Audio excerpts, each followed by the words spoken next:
반갑습니다. 지금 시각은 7시 26분입니다. 단계적 일상 회복인 위드 코로나가 오늘부터 시작됐습니다. 기존의 방역 체계인 사회적 거리 두기가 종료되면서 많은 것들이 바뀌게 됐는데요. 오늘 이슈엔 토크에서는 위드 코로나의 주요 내용을 박동주 강원도 보건복지여성국장과 함께 자세히 알아보도록 하겠습니다. 네, 국장님 어서 오십시오. 고맙습니다. 수고 많으십니다. 자, 위드 코로나는 모두 3단계에 걸쳐서 방역 조치가 완화되는데요. 그 내용도 궁금하고요. 조금 전에 김초롱 기자의 보도를 통해 보셨습니다만 24시간 운영할 수 있는 그 상가의 모습, 분위기를 보시고 오셨습니다. 국장님도 소감이 남다르실 것 같아요. 그런 거리 풍경이 거의 한 2년 만에 좀 보는 풍경인데 네. 그러한 확진자들이나 다른 사람들이 이렇게 많이 거리를 왕래하는 게 좀 빨리 좀 앞당겼으면 하는 좀 바람이 있었는데 어쨌든 도민들의 방역 수칙을 많이 좀 협조가 돼서 조금이나마 지금 단계적 일상 회복을 좀 시작하게 됐습니다. 네, 그렇습니다. 3단계에 걸쳐서 완화되는 것이죠. 그 내용이 어떻게 됩니까? 우선은 전국적인 동일 기준으로 다 적용을 해서 우선 1차 개편 때는 생업시설에 대한 제한을 완화하고 2차 개편 때는 대규모 행사를 허용을 합니다. 3차 개편 때는 사적 모임 인원 제한을 좀 대폭적으로 완화를 해서 그때는 아예 해제를 할 겁니다. 네. 시간 제한, 인원 제한이 풀린다는 것에 대해서 많은 분들이 지금 반가워하고 기대를 하고 있는데요. 우선 위드 코로나 1단계 내용부터 좀 말씀 바랍니다. 우선 오늘부터 1단계 개편이 좀 추진되고 있는데요. 유흥시설을 제외한 모든 시설에 대해서는 운영 시간이 해제가 됩니다. 특히 식당, 카페, 노래방, 그다음 목욕장 이런 데는 시간 제한 없이 이용이 가능하고 다만 유흥시설은 24시까지만 운영 시간이 좀 유지가 됩니다. 그래서 이제 유흥시설에 대해서도 2차 개편이 끝나면은 그때는 이제 시간 제한을 좀 완화를 하고요. 다만 이제 저희들이 제일 걱정하는 거는 이제 사적 모임 인원 제한을 언제 풀 거냐. 근데 이제 사적 모임 인원 제한은 1차, 2차 개편이 끝난 다음에 3차 개편이 되면은 우선은 사적 모임 인원 제한을 완전히 해제를 합니다. 그래서 저희가 그 시기를 내년도 한 3월로 좀 보고 있습니다. 그때까지는 우리 강원도 같은 경우는 한 12명, 그다음에 수도권 같은 경우는 10명 사적 모임 인원 제한이 있는데 요거에 대한 거는 우리 도민들이 좀 적극적으로 좀 지켜주십사 좀 부탁 좀 드리겠습니다. 그래서 적용 시기 또한 조금이라도 앞당겼으면 참 좋겠고요. 예, 그렇습니다. 무엇보다도 소상공인들께서 한숨을 돌리게 돼서 참 기대가 큽니다.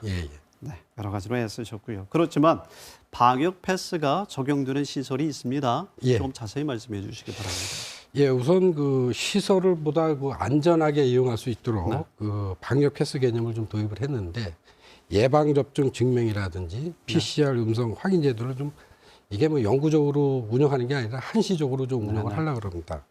그다음에 예방접종 완료자는 큐브라든지 그다음에 예방접종 증명서를 보건소 이런 데에서 발급받아서 종이라든지 그다음에 행복복지센터 이런 데서 예방접종 스티커를 다 받아서 증명을 하게 되면은 노래 연습장이라든지 이런 다중이용시설 그런 쪽에 방문할 때에는 자유롭게 이용을 할 수가 있습니다.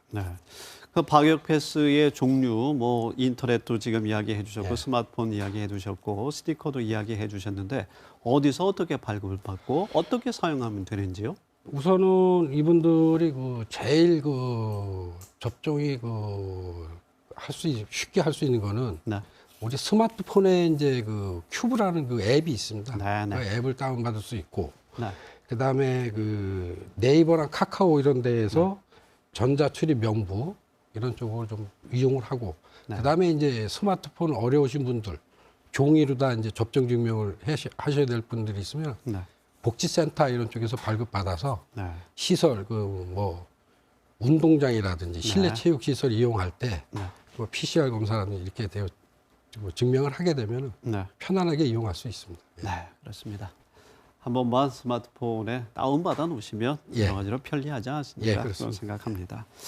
그래도 최악의 상황에 대해서는 대비를 철저히 하고 계시겠죠. 신규 확진자가 급증할 경우 병상 가동률이 높아질 경우에 대해서 강원도 차원에서 선제적인 대책을 세우고 계시겠죠.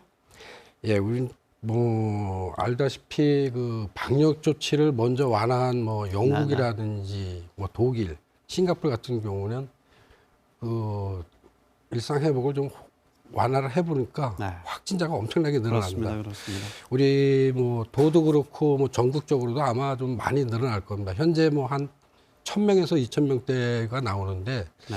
전문가들 얘기로는 단계적 일상 회복이 시작됐으니까 한 4,000에서 5,000명 정도 일 나올 수 있다. 네. 그래서 도에서는 이 확진자 증가를 대비해서 우리 감염병 전담 치료병원을 기존에 한 800개 병상을 유지를 하고 있는데 네. 추가적으로 한 59개 정도를 더 추가로 확보를 하고 네. 그다음에 이제 재택 치료를 좀 많이 활성화를 할 겁니다. 예. 그래서 재택 치료를 하고 그 재택 치료를 운영하는 안심의 홈케어단을 그 확대를 해서 의료진이라든지 간호인력 이거 많이 좀 해서 방역 시스템을 좀 더 촘촘하게 네. 확실하게 아주 정비를 해서 대응을 하고 있습니다. 네. 재택 치료의 경우에는 어떤 병상 가동률을 조금이라도 낮출 수 있는데도 도움이 되지만 보호자와 또 환자 본인에게도 도움이 되는 측면이 있다고요. 네. 어떤 경우에 그러니까 그렇습니까? 그 재택 치료 같은 경우는 예방 접종하신 분들은 이제 사실 그 확진이 되더라도 네. 뭐 무증상이라든지 경증 이렇게 좀 그 확진이 됩니다. 그래서 네. 70세 미만인 경우 그 입원을 할 필요가 없는 경우, 네. 그 다음에 그분들이 그 경증이라든지 무증상, 그 다음에 재택 치료를 할 때 같이 공동으로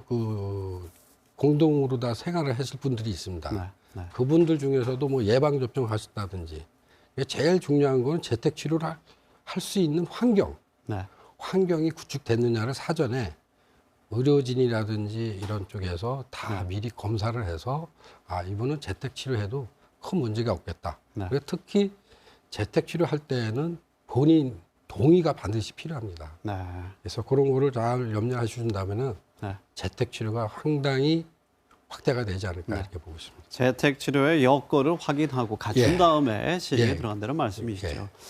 소상공인들의 피해도 물론이고 사회 경제적인 어떤 그 피해를 줄이기 위해서 우리가 지금 적극적으로 이 위드 코로나를 선택한 것 아니겠습니까? 예. 안정적으로 우리가 또 이 완화해 나갈 수 있도록 여러 가지 준비를 하고 계실 텐데 도민들께 끝으로 어떤 말씀 드리고 싶으십니까? 우선 뭐 단계적 일상 회복이라고 해서 우리가 뭐 옛날보다 그냥 곧바로 이렇게 생활이 바뀌는 건 아닙니다. 그래서 도민들한테 부탁드리고 싶은 거는 단계적 일상 회복이 시작됐기 때문에 기본적인 그 마스크 쓰기, 네. 기본 방역 수칙은 철저히 지켜가지고 지금 뭐 확진자 수가 많이 안 나오는데 네. 확진자 수가 많이 안 나오게끔 하는 것도 우리가 단계적 일상 회복을 빨리 앞당길 수 있는 지름길이 아니냐. 그래서 스스로 자율 방역에 대한 거를 네. 많이 신경 써주시고 협조를 좀 부탁드리겠습니다. 네. 자율 방역, 개인 방역은 완화가 없습니다. 예. 네, 자영업자 소상공인 여러분들이 한시름 놓을 수 있게 돼서 예. 참 다행입니다. 박동주 국장님 오늘도 애 많이 쓰셨습니다. 고맙습니다. 예, 고맙습니다.